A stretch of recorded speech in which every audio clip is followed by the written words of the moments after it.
What up, YouTube? You already know Big Lou tapping back in. What it do with Big Lou? NFC, y'all. Two, baby, baby. So, as you can tell from that thumbnail, it's going down shortly here, between Javante Tank Davis and Ryan King Rye Garcia, right? Um, they're fighting at a catch weight, 146. Nobody, they can't be over 146. So that's 1 pound lighter than welterweight, 6 pounds heavier than junior welterweight. So I'm not sure if there's a belt on the line, if Tank's belt's on the line or not.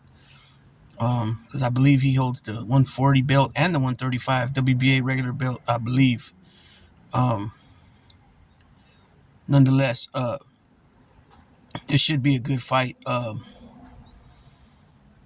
Tank Davis' perspective, man, this kid's gone out there and the fights, and I'm speaking of the fights that he didn't dominate. So I'm talking about I'm talking more like the Gamboa fight, the Leo Santa Cruz fight, the Rolando Romero fight. Where this guy shows tremendous patience. He shows tremendous discipline. He'll sit there and just, he'll either try to figure it out during the rounds or in between rounds. He goes back to the corner and they readjust. You know what I mean? His coach's head trainer will tell him whatever he tells him, and he'll readjust, and then boom, before you know it, it's lights out. You know what I mean? Um, I've been a doubter on this kid, like many fights, but again, this fight, I'm not going for him. I'll tell you this. This is the thing. There's some guys I like, and I'll be honest. There's guys I like because they're Latino, and then there's other guys I like because they're from my area. You know what I mean? With that being said, Ryan Garcia is Latino, Devin Haney's from my area. So, I'm kind of stuck on that. And then a lot of times I go for the OGs, depending on, who it is, who's fighting. I go for the older dudes. So those are my three main things that I decide on who's going to win usually, even if they're the underdog. And so a lot of these fights I have been going against Tank, man. He's made me a believer that he does know what he's doing. He does, he's got plenty of skills, and he could do it. He can slug it. He can box. He can, he's got a lot of different tools in his toolbox. You feel me? If you know what I'm saying. And then too, when I noticed too, when they're on the final press conference before the fight, Ryan's supposed to be listed at 5'10", and Tank's supposed to be listed at 5'5". Ryan is not 5'10". He's probably 5'8", maybe 5'8", I would say. Because even Tank said, I thought he was a lot taller than that. And you could see the difference between him and Barrios. I think Tank and Barrios. Barrios, I think, was 5'11", and that was obvious that he was 5'11". Ryan is not 5'10", I don't believe. I believe he's 5'8" or 5'9". Unless Tank's shorter than 5'5". Well, they both could be shorter than what they're listed at, but I don't think so. I think it's Ryan Garcia that's not 5'10". But when it comes to Ryan's fast. He's very fast. He's got power. He shows it. I mean, he's constantly. I mean, of course, the people ain't punching back, but when he does the little challenges, the little body challenges, he has all kinds of different people where he's hitting them. He even had Francis Ngannou recently, and he looked like Ryan ran out of gas while he was doing it, right? Because it wasn't fading Francis. That was funny though. But anyways, when it comes to both fighters, this is going to be the biggest test of their careers. For sure, Ryan Garcia, because from my understanding, the only one he's fought is, I don't even know if Luke Campbell ever been a world champion. I know he won some medal in the Olympics, but I don't know, off the top of my head, I'm not sure if Luke Campbell was ever a world champion. Tank Davis, on the other hand, he's had belts in multiple divisions. Now, I know some people are going to say, oh, well, the WBA regular is not a major world title. People such as Paulie Malignaggi, things like that.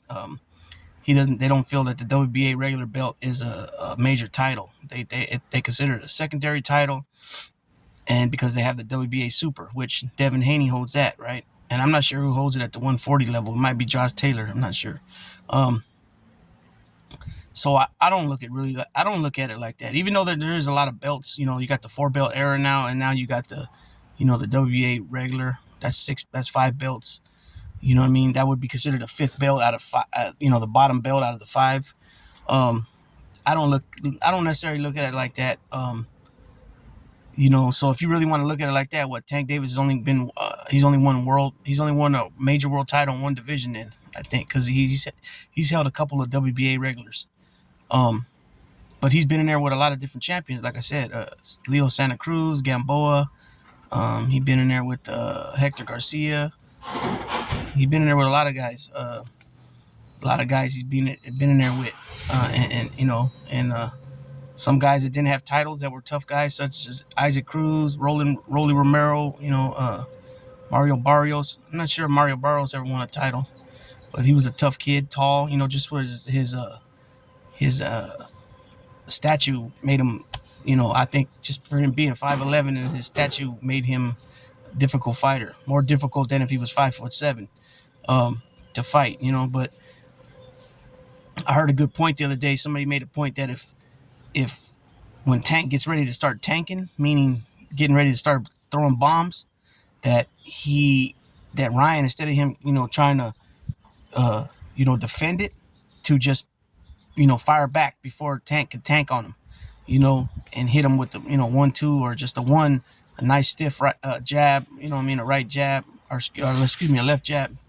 Or I can't. Is Ryan a southpaw? I can't even think right now. Well, anyways, whatever position, if he's orthodox or southpaw, just to stick him with a nice straight jab before Tank can even fire on him, and that would help him to set up some other things, I believe. So again, I think it's going to be a good fight. I think it's going to be, like I said, both guys. This is their top. This is their biggest fight of their careers, no matter how you look at it. Two young dudes that are in their, they're close to being in their prime. I would say Davis more than Ryan, just because usually they say guys in their prime is about 30 years old, right? So they're still in their 20s. Ryan's a little bit younger. I think Ryan's 24 and Tank's 28, I believe. They're still, yeah. I mean, he's almost there. You know what I mean? Tank's almost there in his prime. This is going to be a good fight. Like I said, it's probably one of the best fights we're going to get in a long while. Two young, hungry fighters.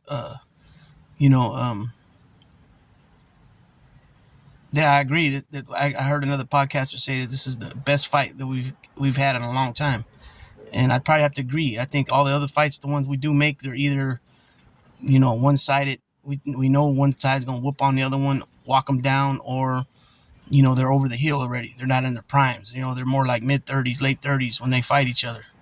And that's what we don't need in boxing. We need these guys to face each other in their primes. This is what the boxing fans want to see. You know what I mean? And we don't get what we want. You know what I'm saying? And that's what the politics in boxing. That's what jacks it up for everybody. Everybody wants to be. All these promoters want to promote their own fighters within their own stable, make their own money for only themselves, and not no other promoters make money off the fight. You got some fights out there. It'd be some huge money, man.